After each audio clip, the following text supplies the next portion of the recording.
नमस्कार। दिन भर की बड़ी खबरों में आपका स्वागत है। मैं हूं शिवानी। आज की खबरों में बात होगी, सीएम नीतीश ने नहीं दिया इस्तीफा, नया सीएम तय नहीं, दोनों दलों में सिरफुटौल तेज की।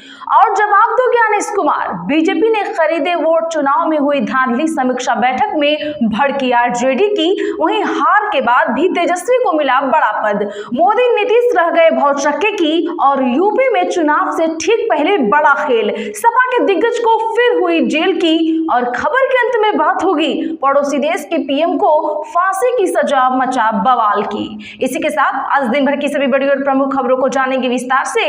उससे पहले एक नजर सुर्खियों पर। बिहार में 20 नवंबर को नई सरकार का शपथ ग्रहण, 19 को भंग होगी विधानसभा। राज्यपाल से मिले सीएम, कल जेडीयू और बीजेपी विधायक दल की होगी बैठक। 4 घंटे आरजेडी का हार पर हुआ मंथन, तेजस्वी होंगे नेता प्रतिपक्ष। चुनाव के रिजल्ट को लेकर कोर्ट जाने की तैयारी, महागठबंधन की बैठक में होगा फैसला। महबूबा मुफ्ती बोली, कश्मीर की परेशानी लाल किले के सामने गूंजी। सरकार का वादा था जम्मू कश्मीर सुरक्षित होगा, दिल्ली ही खतरे में आ गई। बिहार की नई विधानसभा में एनडीए का परिवारवाद, 29 विधायक नेताओं के परिवार से। मांझी ने बहू, समधन, दामाद तो कुशवाहा ने पत्नी को जिताया। आरजेडी के 20% परिवारवादी। बीजेपी विधायक बोले, गाय काटने वाले की गर्दन काट दो, स्वामी प्रसाद जैसे लोगों को ठीक करना पड़ेगा। देवताओं का मजाक उड़ाता है।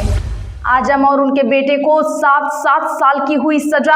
अब्दुल्ला के साथ आजम बिस्किट लेकर जेल गए, बोले कोर्ट ने गुनाहगार समझा तो सजा दी।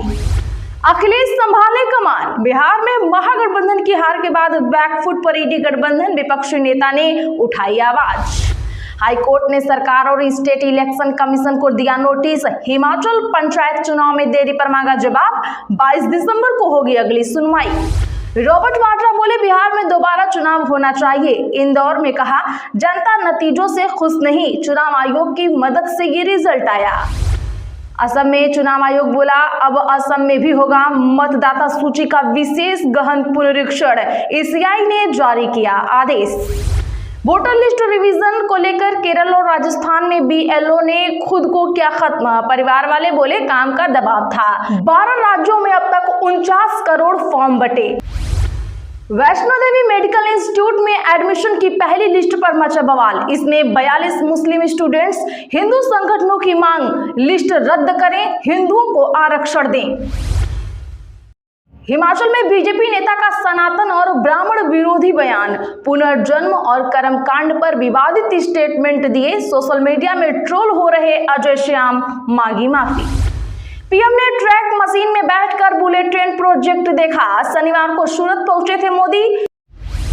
हरियाणा में अमित शाह की 6 मुख्यमंत्रियों के साथ हुई मीटिंग। फरीदाबाद में उत्तरी क्षेत्रीय परिषद बैठक की अध्यक्षता कर रहे आंतरिक सुरक्षा पर हुई चर्चा। बांग्लादेश में शेख हसीना को फांसी की सजा, बांग्लादेशी कोर्ट ने छात्रों को मारने का दोषी माना। यूनुस ने भारत से हसीना को सौंपने की मांग की। एसएससी भर्ती में भ्रष्टाचार के आरोप, शुवेंदु ने जेल में बंद टीएमसी विधायक की ऑडियो क्लिप की जारी। केरल में एसआईआर के खिलाफ अपील और स्थानीय निकाय चुनाव का हवाला देकर आईयूएमएल पहुंची सुप्रीम कोर्ट।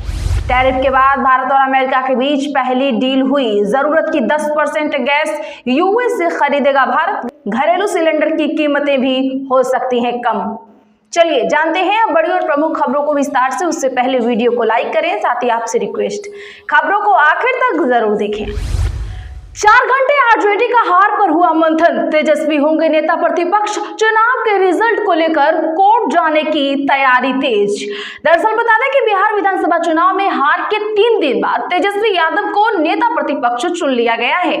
पटना में एक पोलो रोड स्थित तेजस्वी के सरकारी आवास पर विधायक दल की बैठक हुई, जिसमें यह फैसला लिया गया कि बैठक में जीते और हारे दोनों विधायकों को बुलाया गया।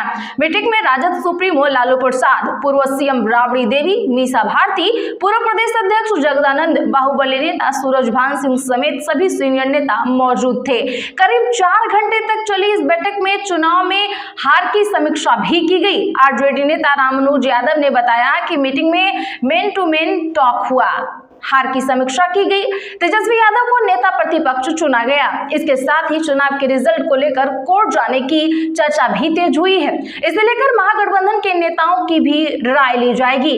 बता दें कि तेजस्वी आवास पहुंचे विधायक आलोक मेहता ने कहा कि चुनाव में गड़बड़ी हुई है, इसीलिए इस तरह का रिजल्ट आया है। वहीं मटिहानी से जीत कर आए आरजेडी के विधायक बोगो सिंह ने चुनाव के दौरान 10-10 हजार दिए जाने पर सवाल उठाते हुए कहा, एनडीए की जमीन खिसक चुकी थी, उन्होंने जीविका दीदियों का वोट खरीदा है। पूर्व विधायक ने कहा, चुनाव आयोग को जिम्मेदारी लेनी चाहिए, जिस तरह से गड़बड़ी की गई आयोग को जवाब देना चाहिए। सीएम नीतीश ने नहीं दिया इस्तीफा, राज्यपाल से मिलकर लौटे सीएम। कल जेडीयू और बीजेपी विधायक दल की होगी बैठक। जी हां, बिहार विधानसभा चुनाव में एनडीए की ऐतिहासिक जीत के बाद नई सरकार बनाने की कवायद शुरू हो गई है। नीतीश कुमार ने आज राज्यपाल आरिफ मोहम्मद खान से मुलाकात कर पत्र सौंपा है, जिसमें 19 नवंबर को विधानसभा भंग किए जाने की जानकारी दी गई। साथ ही एनडीए की प्रचंड जीत को लेकर नीतीश कुमार को बधाई भी दी गई। इससे पहले आज आखिरी कैबिनेट मीटिंग हुई, जिसमें मौजूदा विधानसभा को 19 नवंबर को भंग करने का प्रस्ताव पास हुआ। अब ये सवाल उठ रहे हैं कि मुख्यमंत्री ने आखिरकार ऐसा कदम क्यों उठाया। सूत्रों की माने तो नीतीश के इस फैसले के पीछे वह डर छिपा हुआ है, जिसकी चर्चा चुनाव शुरू होने से पहले ही बिहार के सियासी गलियारों में हो रही थी। चुनाव से पहले ही राजनीतिक जानकार ये दावा कर रहे थे कि अगर भारतीय जनता पार्टी की सीटें ज्यादा आई तो वह अपना मुख्यमंत्री चुनेगी। फिर जब टिकट का बंटवारा हुआ और बीजेपी के साथ साथ जदयू 101 सीटों पर लड़ी तो नीतीश कुमार की पार्टी ने राज्य में बड़े भाई का दर्जा भी लगभग खो दिया। टिकट बंटवारे के बाद से ही इसकी चर्चा शुरू हो गई। उस वक्त ये खबरें आई थी कि नीतीश कुमार टिकट बंटवारे से नाराज हैं और उन्होंने अपने करीबियों को फटकार लगाई है। रॉबर्ट वाड्रा बोले, बिहार में दोबारा चुनाव होना चाहिए। इंदौर में कहा, जनता नतीजों से नाखुश है। बिहार की जनता चुनाव परिणाम से खुश नहीं है। जो हुआ वह चुनाव आयोग के कारण हुआ है। यह परिणाम चुनाव आयोग की मदद से आए और उससे कोई भी सहमत नहीं है। बिहार में दोबारा चुनाव होना चाहिए। जी हाँ, ये बात आज इंदौर पहुंचे कांग्रेस सांसद प्रियंका गांधी के पति रॉबर्ट वाड्रा ने कही है। रॉबर्ट वाड्रा ने कहा कि राहुल गांधी ने सभी युवाओं से जुड़ेंगे और लोकतंत्र के लिए आंदोलन करेंगे। बिहार में दोबारा चुनाव हुए तो रिजल्ट पलटेगा। वाड्रा ने कहा, देश को बदलाव चाहिए। सरकार जो भी कर रही है गलत कर रही है। यह आज के युद्ध को पसंद नहीं है। इसके लिए हम लड़ेंगे, जिसके लिए शिव की शक्ति चाहिए। आजम और उनके बेटे को फिर हुई 7-7 साल की सजा। अब्दुल्ला के साथ आजम बिस्किट लेकर गए जेल। जी हां, बता दें कि सपा नेता आजम खान और उनके बेटे अब्दुल्ला को फिर 7 साल की सजा सुनाई गई है। रामपुर की एमपीएमएलए कोर्ट ने फर्जी पैन कार्ड मामले में आज दोनों को दोषी करार दिया। थोड़ी देर बाद सजा सुना दी। कोर्ट ने दोनों पर 50-50 हजार रुपए का जुर्माना भी लगाया। फैसले के बाद कोर्ट में ही पुलिसकर्मियों ने आजम खान और अब्दुल्ला को हिरासत में ले लिया। पुलिस दोनों को कड़ी सिक्योरिटी में कोर्ट से करीब 1 किलोमीटर दूर बोलेरो से रामपुर जेल लेकर गई। आजम बोलेरो से पहले उतरे तो एक हाथ में चश्मे का केस, 2 पैकेट बिस्किट था। फिर अब्दुल्ला गाड़ी से उतरे, उनके खाली हाथ थे। आजम के साथ उनका बड़ा बेटा अदीब भी था। जेल में दाखिल होने से पहले आजम ने कहा, कोर्ट का फैसला है, कोर्ट ने गुनहगार समझा तो सजा सुनाई है। चुनाव आयोग ने असम में मतदाता सूची के विशेष पुनरीक्षण का आदेश 1 जनवरी तक जोड़े जाएंगे योग्य लोगों के नाम। बता दें कि चुनाव आयोग ने आज असम में भी मतदाता सूची के विशेष पुनरीक्षण यानी एसआईआर का आदेश दे दिया है। आयोग की ओर से असम के मुख्य निर्वाचन अधिकारी को जारी निर्देशों के अनुसार 1 जनवरी 2026 को वह तारीख मानी जाएगी जिसके आधार पर यह विशेष पुनरीक्षण किया जाएगा। यानी उस दिन तक योग्य होने वाले लोगों के नाम मतदाता सूची में जोड़े जा सकेंगे। गौरतलब है कि गत अक्टूबर में जारी अधिसूचना के माध्यम से केंद्रीय चुनाव आयोग ने 12 राज्यों और केंद्र शासित प्रदेशों में मतदाता सूचियों के एसआईआर का दूसरा चरण आयोजित करने की घोषणा की थी। प्रक्रिया पूरी होने के बाद अंतिम मतदाता सूची 7 फरवरी 2026 को प्रकाशित की जाएगी।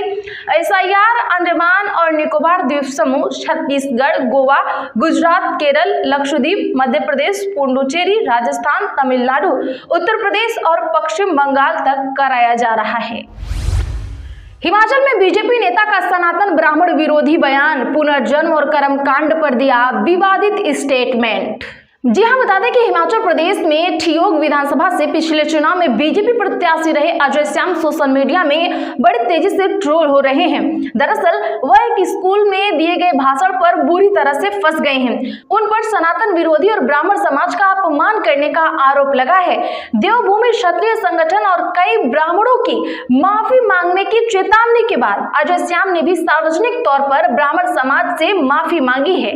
दरअसल सनातन के नाम पर राजनीति करने वाली बीजेपी के माहौश जिला के पूर्व अध्यक्ष अजय श्याम ने पुनर्जन्म, किसी व्यक्ति के मरने के बाद किए जाने वाले कर्मकांड और ब्राह्मणों की भूमिका पर सवाल उठाए थे। ठियोग विधानसभा के आर्यन पब्लिक स्कूल कयारा के एक कार्यक्रम में बीते शुक्रवार को अजय श्याम ने कहा, आपका पुनर्जन्म होगा, इस बात को दिमाग से निकाल दो। कोई पंडित अगर आकर मेरे को सर्टिफिकेट दे दे कि 16वें के दिन जो बिस्तर दिया था ये ऊपर पहुंचा है, मरने के बाद भी फोन साथ चाहिए, पंडित जी को दान कर देना, ये टाइम आने वाला है कि बेटा जब मैं मरूं तो फोन दे देना। शेख हसीना को फांसी की सजा, बांग्लादेशी कोर्ट ने छात्रों को मारने का माना दोषी। यूनुस बोले भारत हसीना को सौंपे। बता दें कि बांग्लादेश की पूर्व प्रधानमंत्री शेख हसीना को आज फांसी की सजा सुनाई गई है। उन्हें ढाका की इंटरनेशनल क्राइम ट्रिब्यूनल में मारे जाने के उकसाने को लेकर आदेश देने के लिए उन्हें मृत्यु दंड की सजा सुनाई गई है। बाकी मामलों में उन्हें उम्र कैद की सजा सुनाई गई है। आईसीटी ने उन्हें 5 मामलों में आरोपी बनाया था। इस पर शेख हसीना ने कहा कि मेरे खिलाफ आया यह फैसला गलत, पक्षपाती और राजनीति से प्रेरित है। इसमें मेरा पक्ष नहीं सुना गया। यह फैसला ऐसे ट्रिब्यूनल ने दिया है जिसे एक गैर निर्वाचित सरकार चला रही है। तो आज के लिए बस इतना ही। ऐसे ही खबरों के लिए चैनल सब्सक्राइब करें और बगल में घंटी के निशान को जरूर दबा लें। वीडियो को लाइक और शेयर करना ना भूलें।